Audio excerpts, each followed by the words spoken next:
First of all, would you start off by telling us your full name? Mary Elizabeth Geiger, And when were you born? November the 2nd, 1917. And in which city and state were you born? Well, I was born in a small town north of here, Hilliard, Florida. Very good. So now let's talk about how you first got to Springfield. How long have you lived in Springfield? Let's see now, I have been in Springfield. I'm 100, and I moved here when I was 19. So can you figure that out? I think that works out to be, is that 79 years? That's right. 79 years here in Springfield. 79 years. Now, what brought you and your family to Springfield? Well, my father passed away. He was county commissioner in Hilliard, and there was no employment much for we 4 girls and my mother. So we moved to Jacksonville, and my mother bought a house in Jacksonville. And we lived in that house until it was downtown Jacksonville, and she decided to move to Springfield. So she bought the house that we now live in Springfield on Cottage Avenue. And what was it like living in a boarding house? Here's the boarding house. What was it like to live in that boarding house? Oh, it was wonderful. We were like one big family. Oh yeah, we have we call the lady of the house Mom, and when we get ready for a meal, we'd all be sitting in the living room, and she'd ring this bell, and we'd all jump and go into the dining room for our meals, you know. And there were a lot of marriages because a lot of people met there in the boarding house. And we had the piano in the living room, and we would get in the living room and sing. And when Roosevelt made the speech that night, we were all there in the living room. So tell us more about your sister Ruth, because y'all lived together in your live house. together over here, Right. where I am right now. Tell us a little bit about you and Ruth's time together here in Springfield. Living here together. Well, we've done real good. We right. We wore down. Most of all my family would have gone, you know, and it just left she and I. And she wasn't much of a shopper, but I was. And we'd go shopping, and she'd say, Mary, now you just sit right down here and shop all you want to, and I'll hold your packages and all. But she'd buy what she was going to buy, that was it. She wasn't a shopper. But we didn't have a place to shop but downtown. There was no shopping centers. But that was good times. And she and I had a lot of fun.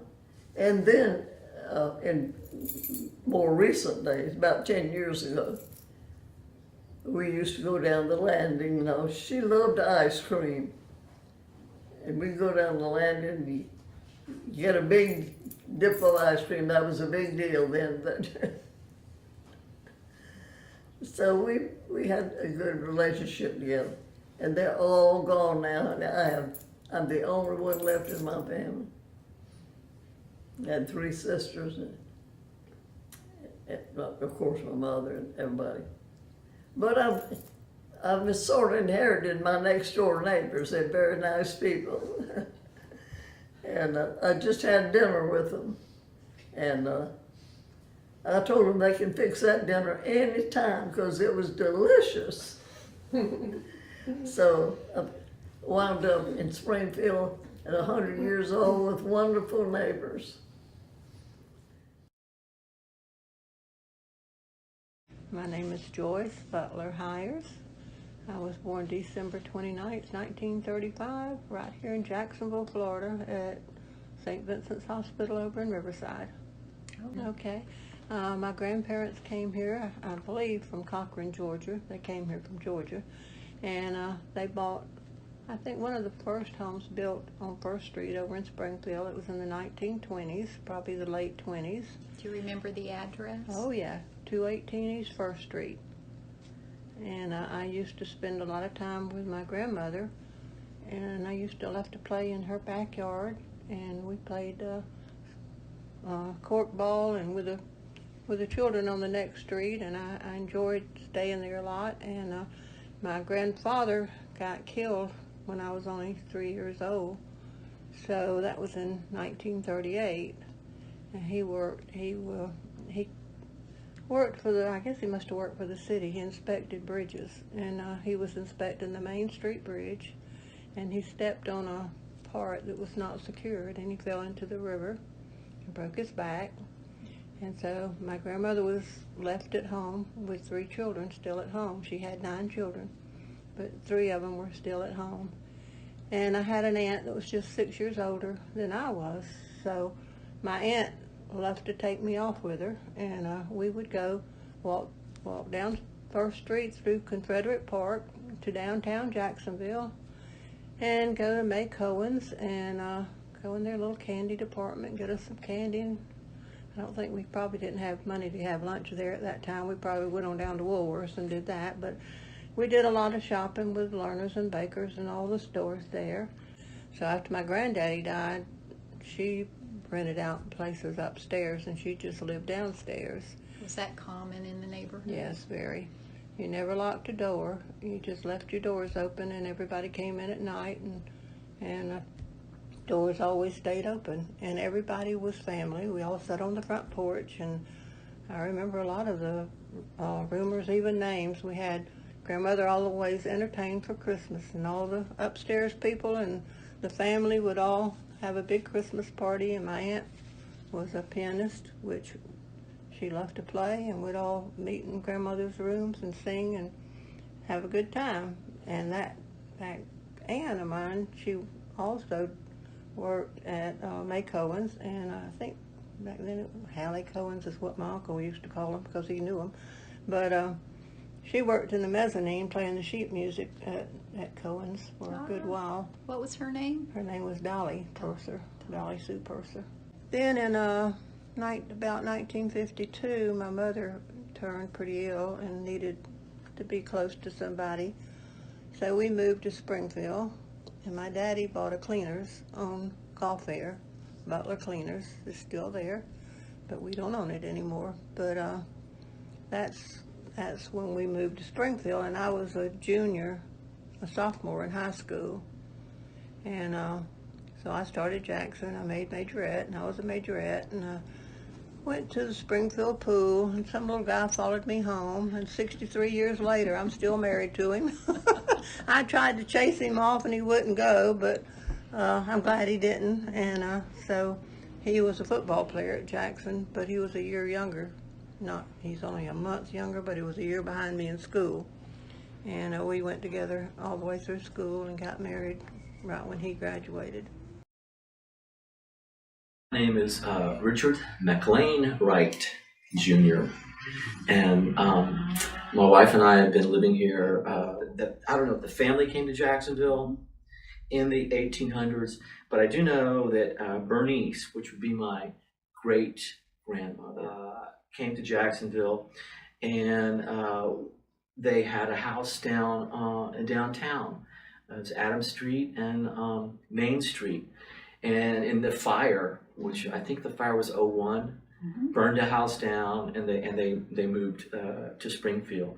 They moved to 1738 Main Street, which is now called 1538 Main Street because they changed the addresses. And I think the great-grandmother moved over to Laura Street, which is where my grandmother was a child and where my father was born and raised, and my aunt was born and raised, and it's still there. 1527 Laura Street. We used to come down and visit. My Aunt Rosa lived on Main Street in the Main Street house, which was in 1538 Maine, and my grandmother lived on Laura. And we'd come down, we'd go to my grandmother's house, and we would spend the night there, and we'd go visit my aunt. And there was a family called Conklin, and there was a blind young adult who was a virtuoso pianist, and his brothers were vaudevillian entertainers. I guess singers, actors, musicians, dancers, they did it all back then in the vaudeville time. And my dad would tell me about the theaters. There were some movie theaters, some of them doubled as vaudeville theaters and as well as movie theaters. I think there's a Capitol Theater that was right up here on Main Street between 7th and 8th. But if you took the trolley, if you got on the trolley and catch the trolley and go downtown, that's where all the action was. And I think they'd get off on Adams Street, and go to Forsyth Street, and on Forsyth Street, that's where the Florida Theater is now. There was a string of theaters. And vaudeville was going out, and movies were the thing. And my dad remembered silent movies. There was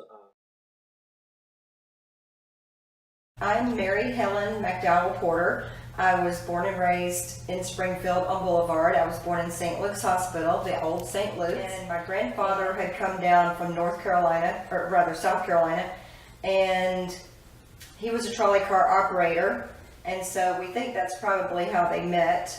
And they got married around 1912.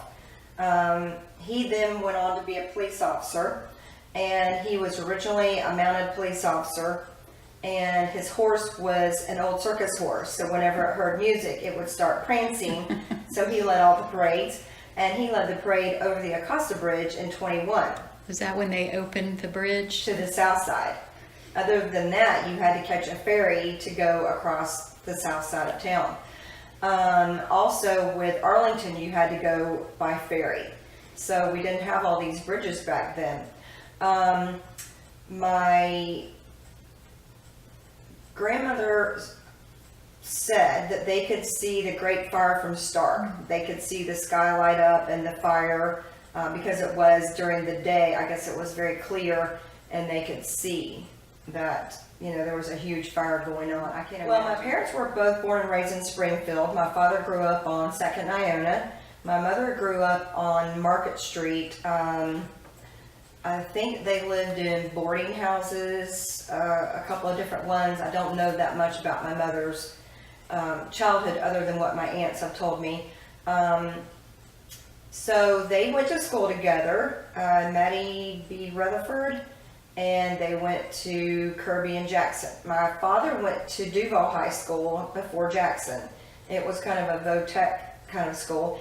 And my mother went to Jackson, and then she graduated from Fletcher as one of the first classes because her family moved to the beach.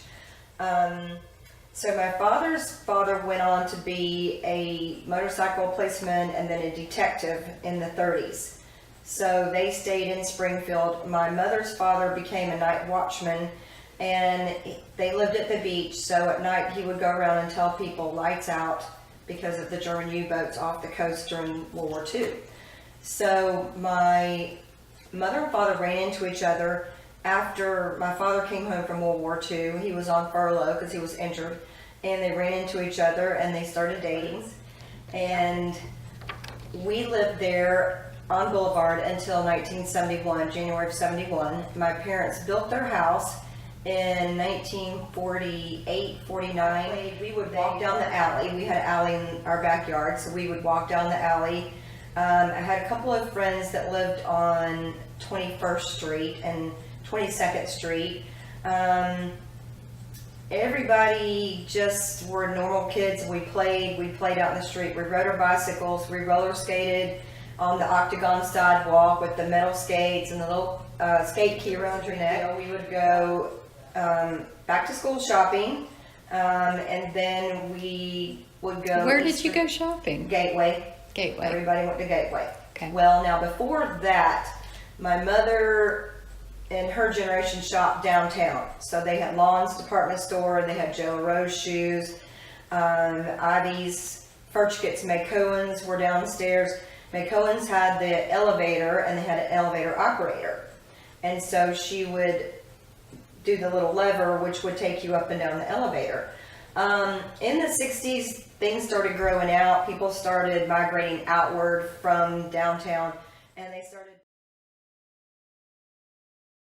We were in New Orleans and doing a redevelopment of a congregation there, and our national church asked us if we would be interested in coming to Jacksonville, Florida, to take a look at St. John's Lutheran here in the city to do a redevelopment or a restart.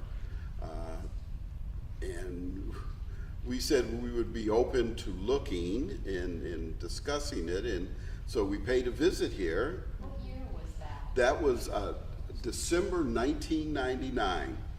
When the world was supposed to end. Yeah, when the world was supposed to end. It Yeah. changed, trust me, it didn't end. We're But still here. Yeah, We're all I say that, so we came to visit here. Yeah.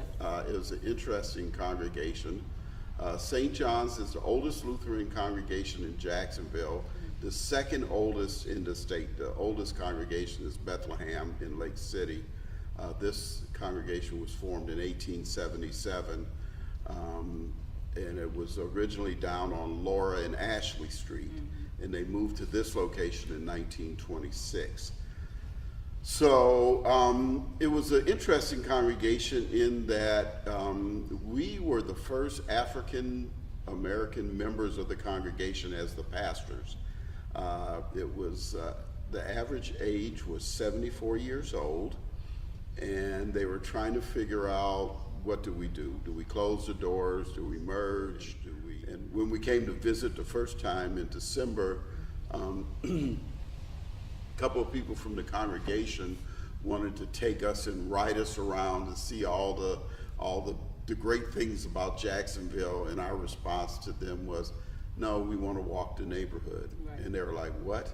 And I said, yeah, we want to walk.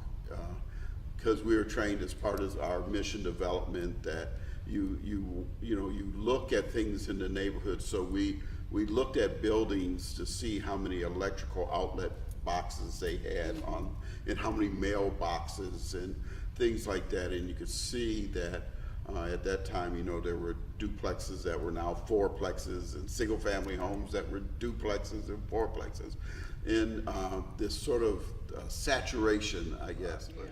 But it would take me forever to move from 7th Street up here just 2 blocks, because I was do front porch sitting, with folks and talk to them and, check on them. So there was a couple of older folks that as I traveled, Miss Davis and Miss Whalen, Miss Odom and Miss Whalen, that live especially on Silver, because we would typically walk Silver this way and then go back down Laura back, going the other direction, and just sort of checking on folks. So this whole neighborhood was interesting in the aspect that we would sit on the front. Of course, you never own your house here. It's always whoever owned it before you.